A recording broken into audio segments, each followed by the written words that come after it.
Self-love is such a buzzword and it has been for a while. And if you are someone who is experiencing shitty relationships at the moment, aren't you just freaking annoyed when somebody gives you an advice? Oh, just love yourself.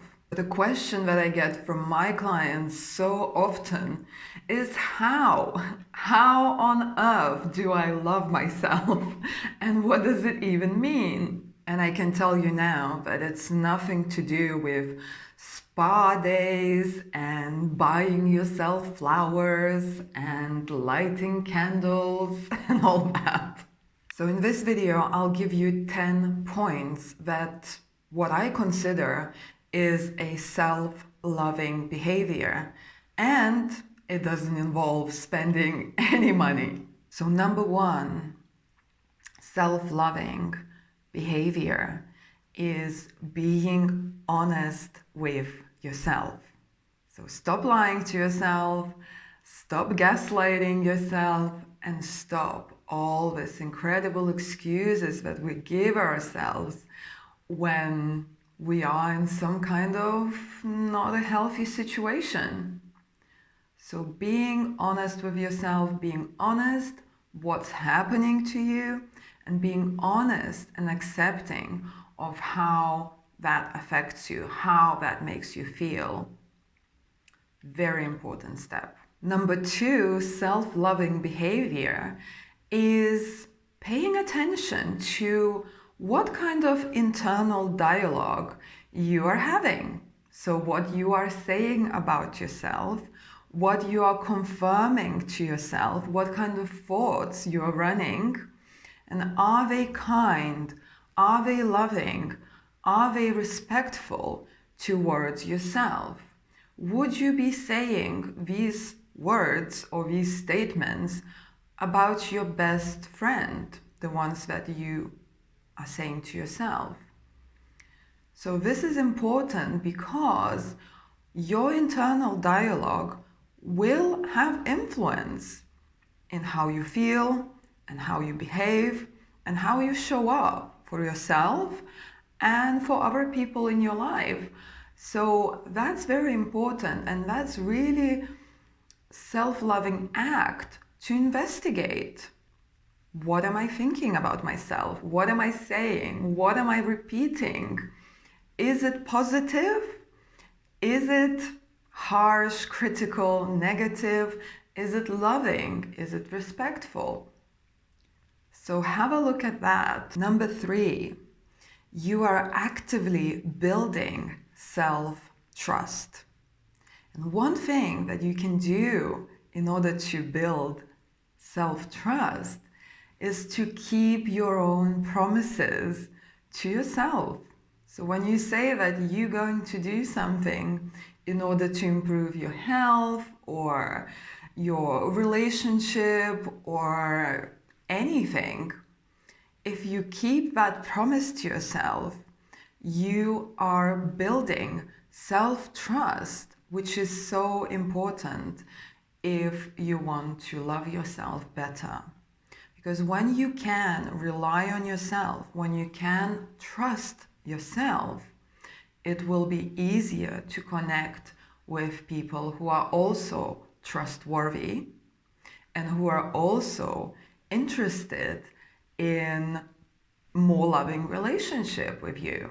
Number four, self-loving behavior is setting and honoring your boundaries. So setting and honoring your own boundaries is huge because, first of all, it's like learning a new language for a lot of people. But also, once you are starting to go into this process, and it is a process, and you're starting to practice all these boundaries and honoring your own boundaries, you will see that it will help you to step out of that people-pleasing mode and step out of the codependency that is kind of not allowing you to be who you are. And this is a massive step towards more self-loving relationship. Number 5, you are intentional about your words and actions. And that means you take responsibility for what you do and what you say. Once you start paying attention to what you say and what you do and taking responsibility for it, you will also understand that you cannot take responsibility for someone else's actions and words. So that already helps you to start seeing what your boundaries are. So number 6 is learning to regulate your own nervous system. So self-regulation, whether it requires some healing or whether you are learning through different modalities to self-regulate your nervous system when you are triggered. And that will allow you to have that ability to respond rather than react, to have that ability to pause before you react. And another self-loving behavior is actually validating your experience. So that kind of ties in with being honest with yourself, but also not waiting for other people to confirm or validate whatever you are experiencing. Because only you know how it actually feels in your body during that experience, right? And one more important point is being able or learning to forgive yourself.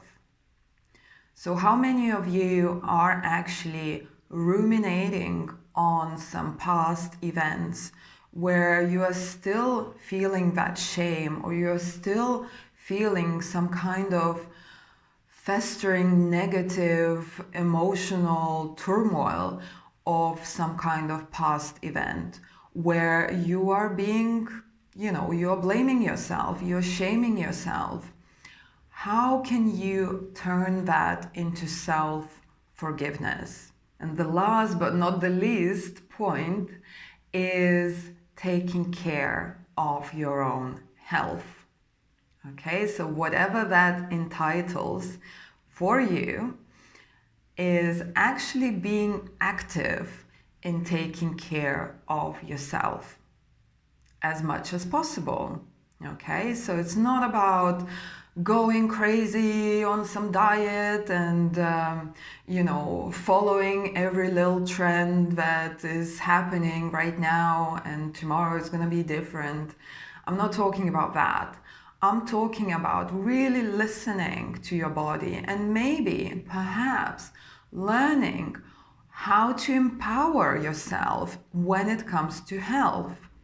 How not to rely on some prescription, for example, that somebody gave you and told you that this is for the rest of your life.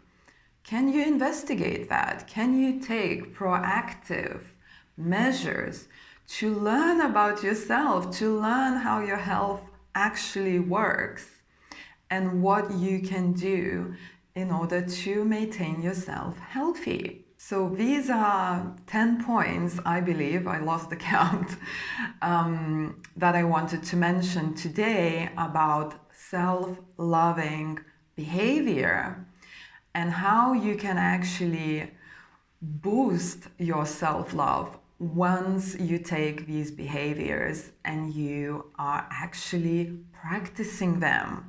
So that doesn't mean that, okay, one day you kept a promise to yourself and for the rest of the month you haven't.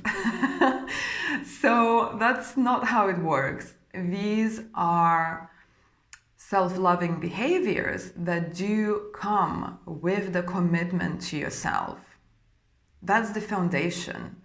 The commitment to yourself and the commitment to loving yourself better is a practice that requires you to be active in that practice. It's not just some idea where, you think about it and it's all good. You need to put it in practice. And once you do, you will see what a massive shift this will allow you to experience in your current life.